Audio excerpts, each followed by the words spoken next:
So, are protests, be they either online or on the street as we saw there, capable of truly affecting change?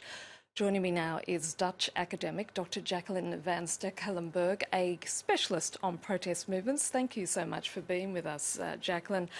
Some argue that the event of social media has resulted in protest marches that are founded more on outrage and anxiety than rather as a part of a larger, more effective movement as such. Would you agree? No, I wouldn't.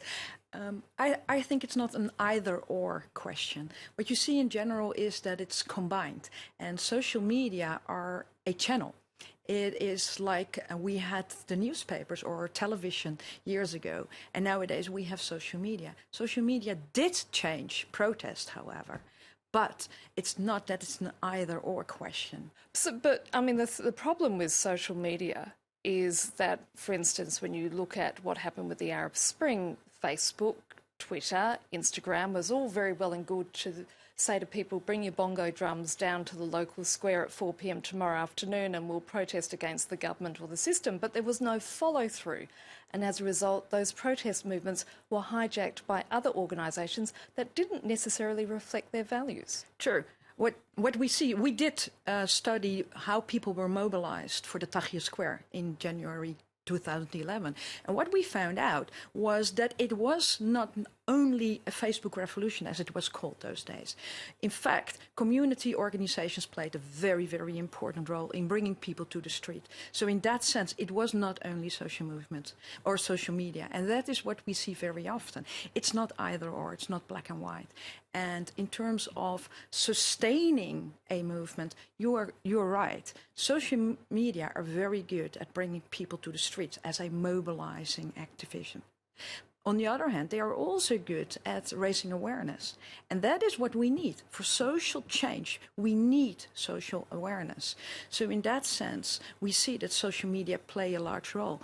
But social movements have an ebb and a flow. And to bring it from a flow to a flow, from high peaks, then you need also organizations, because there is not a resonance all the time. People are not mobilized time and time again for a long period. It's a critical mass which will bring the movement from an ebb to another ebb and to a flow and a peak. So what you see in general is that you need organizations, you need a critical mass, and not only social media to mobilize people time and time again. So how do you ensure that a protest movement brings about true change? I think that is the golden answer for a lot of activists. It's hard. What you need is, first of all, a very, very committed group of activists. So that's the critical mass who are willing and having the opportunity and are daring to take it for a long time. Because the type of action we're talking about, it's huge social change. It's not overnight. It doesn't happen overnight. So you need a long breath, and therefore you need resources, and therefore you need organizations. It's not the first time that a social movement has led to change, is it? I mean, you only have to look at the anti-apartheid protests in the 1970s and 80s, or even the protests against the Vietnam War. There have been recent occurrences in history where social protest has led to policy change on the behalf of governments. Yes, definitely. In fact, if you have a look at all the opportunities citizens have at hand to acquire social change, they can go to the voting booth, they can send a letter to a politician, or they can go into the streets. And then what you see, relatively speaking, the social movement activities are the most effective. Finally, looking at the Me Too campaign, how do you see that playing out? And isn't it already having substantive change given the extraordinary cultural shifts we've seen, not in a matter of years, but in a matter of months? Yes, I agree. I think it's been very, very successful in raising awareness, affecting the public and political agendas, and changing cultural norms in a very short time.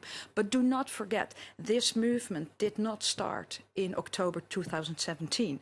It already started in 2006. By Tamara Burke. And what we see is, with the whole conservative political populist right shift, we see that civil rights are eroding and are under pressure. So there is like a solid ground in which the grievances surrounding, for instance, sexual violence, in which those grievances resonate. So what you see is nowadays those grievances are framed in terms of civil rights, and in 2006 they were framed in terms of social justice.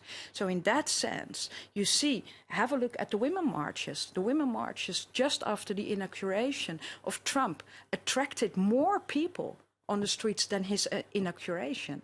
So in that sense, we see that it's a salient issue, and it's surrounded by a lot of civil rights issues at the moment. Jacqueline, it's been wonderful speaking to you. Thank you so much. You're more than welcome. Thank you.